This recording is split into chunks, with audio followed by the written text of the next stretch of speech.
Okay, so I'm going to show you how to do a Remodulin cartridge change, and I have this all printed out, and you've done this, so this is just more for reference if somebody's helping you or you have any questions on changing this.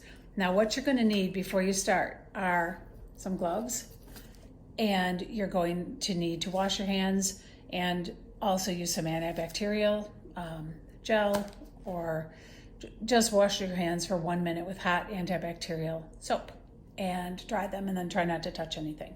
But basically, when you go to change your cartridge, it's a simple process, but staying clean and priming the line is the most important step. So the first step, wash your hands. The second step is going to be get your supplies. What you're going to need is a new cartridge, which you're going to take from the refrigerator, and it will look like this. It is all labeled. It has a red cap on the end to protect it, and a blue clip to keep any kind of fluid from coming out. You're going to have new tubing. It's all going to be in a sterile pack. You're going to open the pack, put it on a paper towel, and there's a paper that's keeping it all together, and you're going to just drop it down. You're going to have some gloves. You're going to have a second pump and batteries. New batteries, always a coin and some antibacterial or alcohol wipes. So first thing you're going to do is program your new pump. And what you have to do first is you need to put batteries in it, because sometimes I just keep them in there, but when it's humid, I found they get condensation, then you get alarms. This little tool will help you open this cartridge case, which seems to be difficult to open. You're going to just place your batteries in. If it doesn't beep when you put the batteries in, you probably put them in. Okay, I'm merging videos together because I don't know, the video went slow-mo and it's like weird. So we're at the point where we're gonna have to start programming our pump, and the first thing we need to do is put batteries in the pump. So you go to the back, you push this down and open it. Sounds easy, this is probably the hardest step. I use this little adapter to push it open because for whatever reason, I can never get it open. But put batteries in, one goes one way, one goes the other. If you don't hear a beep, you probably put them in the wrong way. So it'll start going through a self-test. And once it's finished with the self-test, it will say stopped. Now, what we're going to do is at the same time, we're going to put our new cartridge in. The pump has a screw that works opposite to normal screws. So instead of righty-tighty, lefty-loosey, it's opposite. So we remove the dust cover, and we're gonna go into the refrigerator and get our new cartridge. It's going to look like so, have a blue cap on top to stop fluid from coming out, and a red cap on the back. Known as Ready Freddy. So we're going to remove the blue cap. It pops off just like a printer tab. And the cartridge has a 2-prong side and a 1-prong side. Line it up with the 2-prong side in first onto your pump, and it takes a little pressure to hold it down. It will not click into place. So you're going to push it down, hold it down with a little bit of pressure, and you're going to tighten it up, going to the left. You can use a coin just as easily as this. This is what came with it. And now it says stopped. So the next thing we want to do is program our pump if it's not programmed already. And it's always a good idea to program it when you remove your old pump, program it for the next time so you don't have to go through this step, but it's always good to check. So you always want to select the next button.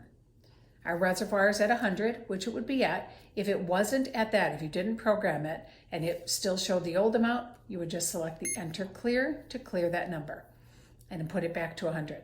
Select the next button. Our continuous rate should be 41. If it's anything other than 41, you can toggle up or toggle down, but you have to hit the enter button after to lock it in.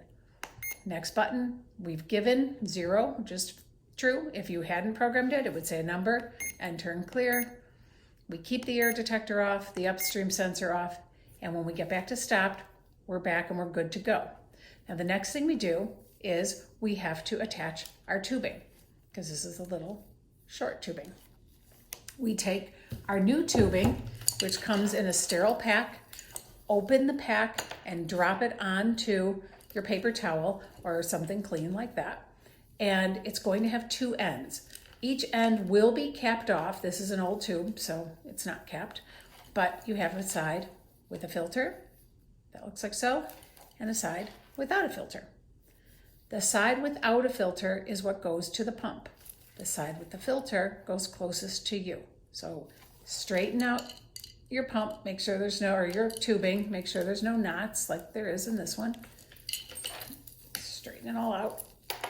And then we're going to attach. Each end has a cap on it. You would undo the cap. This doesn't have it because it's an old tube. Without touching the top, you would take your new pump, take off the Ready Freddy, and you've got the two ends. Do not touch the insides, and lock them in.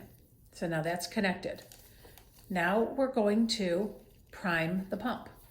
There will be a little cap on the end of this. You're going to remove it, and you're going to hold it over the paper towel because you're going to wait to get some liquid out of it. This is the most important step, because if you don't prime this, you are going to introduce air right directly into your heart and get a pulmonary embolism, and all sorts of bad things can happen. At the best case, you'd have a whole lot of pain and stuff.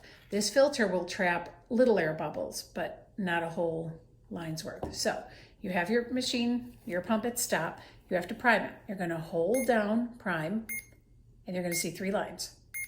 And then it's going to stop. Let up, press it again, and it's going to start delivering medication through the tubing. Now, as you can see, we have a high pressure. So you select stop or next, and you see, I forgot to open this clamp. Anytime you get a high pressure, it's usually a clamp wasn't opened, either on the patient, Tom, or like me, I'm tired, and didn't get that open. So once it's open, now we go back to prime. The 3 lines, and then it's going to stop. Press it again. Anytime it stops, you're just going to keep pressing where it says priming until it starts delivering medication. When you see that little drop of fluid, medication come out, now you know the line is primed. On a brand new tube, it's going to take a couple times of priming, like holding that button down, usually 3 the first time, and then the second time it's going to start delivering medication. It's going to get mostly through. You're going to have to select prime again, and then it's a couple little cycles, and then you'll start seeing this little drop of fluid. Once you've done that, this is ready to be attached to Tom. So you can set this down. You're now going to go over to the new pump. Now, if you set this down just where it's not going to touch anything on the inside of the tube, you're good to go. You're going to go over to Tom, and you're going to remove the old tubing and the old cartridge. So what you do is you keep that cartridge running. You're never ever going to turn that off until it's off of him. What it is going to be attached to is, you're going to see, here I'm going to attach one to an old pump. As you go up onto the tube and into Tom, you're going to see this blue cap. That'll be part of his line, and then it goes up into his Hickman line.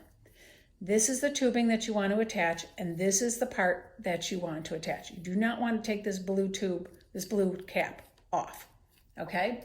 So you're going to take an alcohol wipe, and you're going to scrub the hub, scrub it up for about 15-20 seconds, okay?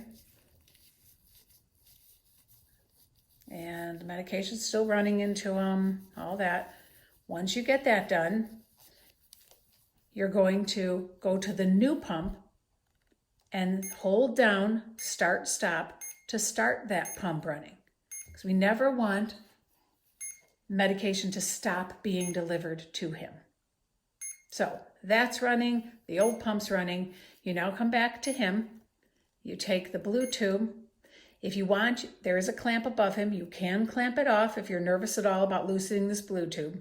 Clamp it, take the blue tube, disconnect, Do not touch, don't worry about this old thing. You can throw it on the floor, whatever, so that you don't touch the end of the blue tube or the blue clave. And then you're going to take the new one, press it in, and it takes a little pressure, as you can see, because there's a rubber stopper there, which means if you didn't clamp Tom, it's not going to be a big deal. Fluid is not going to come rushing out or blood or anything because that rubber stopper does hold it in. But unclamp Tom if you did clamp him. Otherwise, tighten that. Make sure your clamps are open. Meanwhile, this is running. He's good to go on running this. Now, we have the old pump. So this, he can tuck in. He's good to go for 2 days. Now we go back to the old cartridge. We'll pretend it's this one. It would look like this at the end. It would still say run. We're going to stop it. Okay, and we're going to now reset it for our next time. So it's our reservoir volume isn't 100 there. Now it would normally be very low once we've changed the pump, but we just primed this, so it just has lost a little. But we're going to enter and clear that so it's ready to go. The next one, our continuous rate, we're going to keep that at 41. So just select next. We've given 0, we're going to keep that, but it would have said like given 85 or something like that. Select enter clear to clear it out. Next, and then just scroll through the next 2 until you get the stopped menu. Then we're going to take it. We're going to turn it off. And if you notice, all of the things like turning it off, priming, starting, or stopping require you to hold the button down until you get 3 lines to light up or delight. And that's a safety measure so that if you happen to bump it or touch something, you're not going to all of a sudden turn the pump off or turn the pump on or something that could be dangerous. So now we're going to come over. We're going to take the cartridge off. Everything you took off them, you throw away. It's done.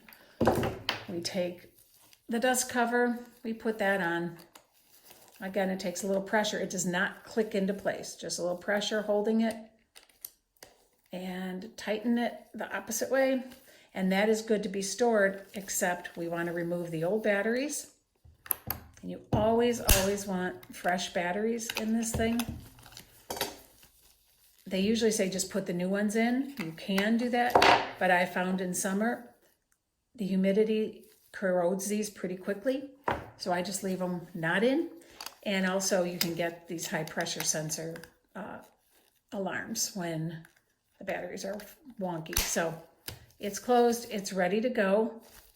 Other than putting batteries in for next time, it's all programmed. You put this in the go bag, you throw everything else out, throw the batteries out, throw everything else out. Keep your coin. I'm going to put a little tape this to it so that you always have that. If you lose this, it's not a big deal. You can use any kind of coin, a quarter, a penny, something like that. Works just as well. So you're good to go. And what the last step you want to do is set an alarm for 48 hours from the point that you're changing it. And that's it.